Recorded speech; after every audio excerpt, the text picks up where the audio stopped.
I am back from my wedding break, and I thought the best way to dive back into Leeds United was to watch every single goal Joel Piroe scored for Swansea City. Quite a bit of an undertaking. I've run through all of them, I've analysed them a little bit, and the goal of this video is to run through why he doesn't exactly play as a number 9 for Leeds United under Daniel Farke. Pretty close, but there's plenty of experience in his past that says that he doesn't necessarily need to do that. Now, in order to get all of this right, I've planned like a hell of a lot of video clips, a little bit of tactical analysis, so stick with me throughout it, and hopefully you'll find out a little bit more. So, first up, I have the first of his goals, and this is the stuff that makes people think that he's a straight-up number 9, the sort of stuff where he'll just pick up the ball in these nice, aggressive positions up here and slot the ball in the bottom corner. Very, very simple stuff that you would expect a number 9 to do. Very, very nice finish. The same applied for a hell of a lot of his earliest goals at Swansea City. He'd find himself in a nice number 9 spot, run round a defender, and put the ball away.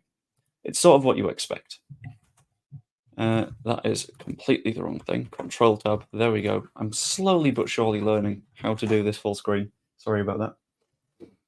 Even here, he's playing a little bit deeper, but he's still up there. He's still effectively a number 9. You could argue that he's a little bit more of a 10 here, but there's no one properly in front of him.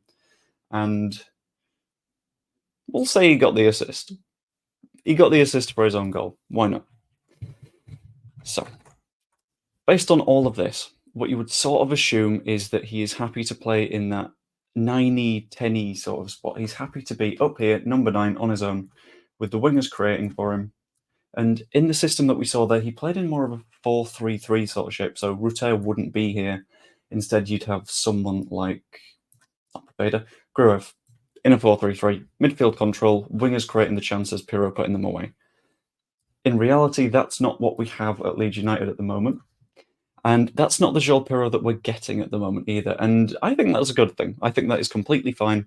We've got a version of Piroe who is more than happy to sort of do his thing elsewhere on the pitch.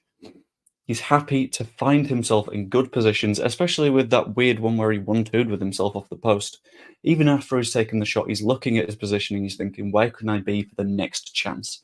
That is exactly what you expect from a number 9, and the fact that we are sort of getting that sometimes from Piroe is a very, very good thing. Tactically, this is just Joel Piroe playing up here, getting nice and creative, getting the ball in these sort of positions, tucking it into the corners.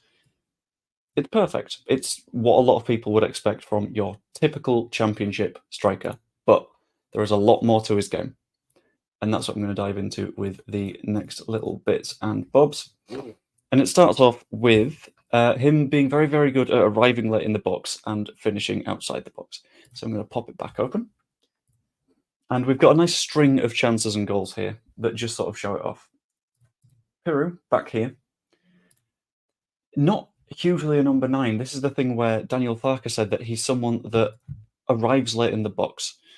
Farke saying that he's a good number 10 because he arrives later than everyone else and is good at finishing on his first touch means that he doesn't need to find that space like a number 9 does. In addition to that, he's the sort of striker that likes playing from range. You'll see from this shot. Very, very nice. Perfectly tucked into the top corner. He's done absolutely nothing wrong there. I'm going to try and put myself here. Oh, I quite like that. That's quite good. Same happens here. He's waiting outside the box. Compare him to this guy who is actually numbered number 9, so I'll roll with that.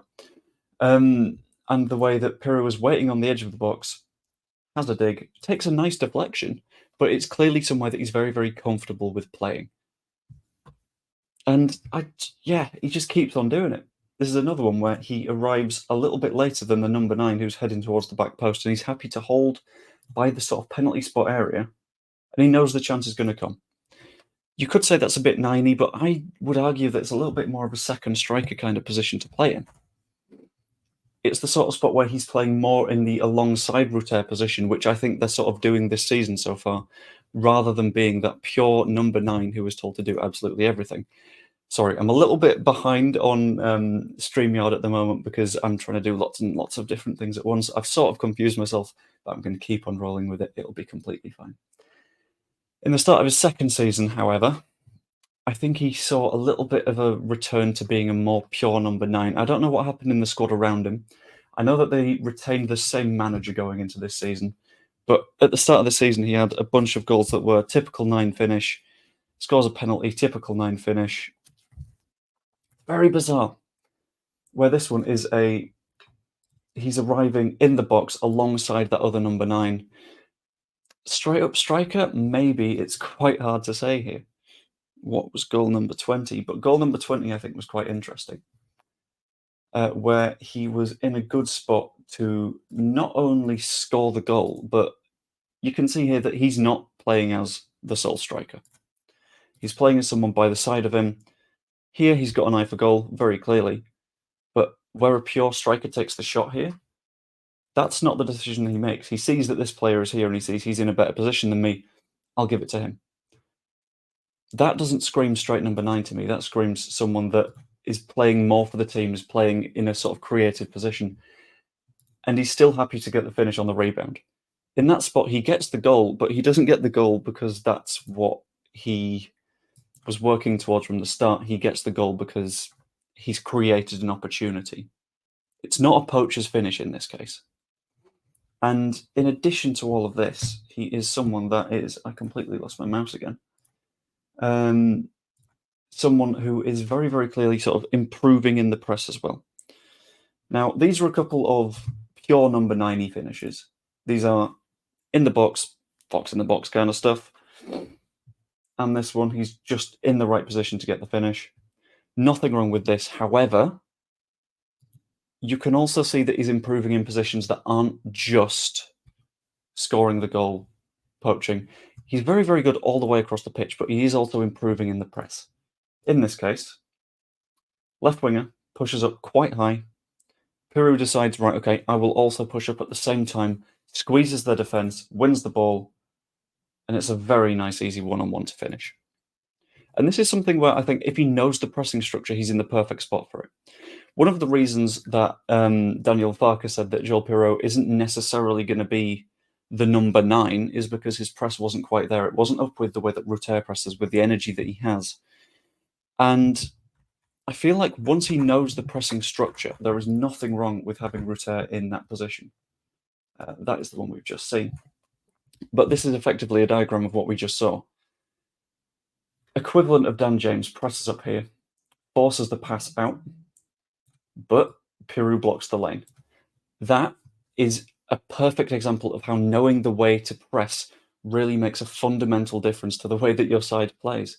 If you know how to press, you can play in that straight number 9 spot, and he sort of did in that position. Although it was a sort of flat line across the front four, you've got 2 wingers, you've got your centre forwards. I think that's sort of perfect, and I think he's going to keep playing next to Jorginho Ruter for the rest of the season at the very least.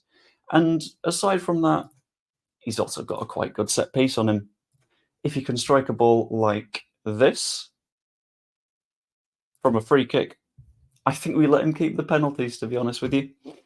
And ultimately, once we've gone through all of Joel Piroe's goals for Swansea City, I'm not going to show all of them because that would take forever. What have we learned? We've learned a hell of a lot. The fact that he was already a hybrid 9-10 sort of player, he wasn't a straight-up number 9. It depended on who was in the squad around him, is a big lesson to learn. It shows us that Daniel Farke knows his stuff. He's watched a lot of Joel Piroe play, and asking for Joel Piroe to be a number 9 is a little bit daft because he knows how to score outside that position. He's scored plenty of goals for us as well. And it might be slightly different because we've got Somerville and James and Nonto who are more aggressive wingers for us, who can finish those chances off. But that just means that he doesn't need to be the 9. In addition to that, although pressing isn't his best attribute, it can still work. He can still come into that pure number 9 territory under Daniel Farke because he knows how to press once he knows the system. And him taking free kicks just makes sense. He's someone that can strike them really, really well. We've not really had someone to do that since Pablo off the top of my head. Maybe Rafinha was quite good with a free kick. But yeah, at the moment, the squad doesn't have too many dedicated free kick takers. Unless someone pops up from the squad that we haven't quite known about, then who knows? But yeah, thank you for watching. That was watching every single Joel Piroe goal and learning that he's not a number 9. He can be. I just trust Daniel Farke to play him where works. That hybrid spot is absolutely perfect, and we are going to keep on climbing the league. Hope you enjoyed. Subscribe if you did. Comment down below what you think about Joel Piroe's current role in the Leeds United squad. And drop a membership if you've got a few quid spare and fancy a little bit of a wedding present. Hope you enjoyed the video. I will see you next time.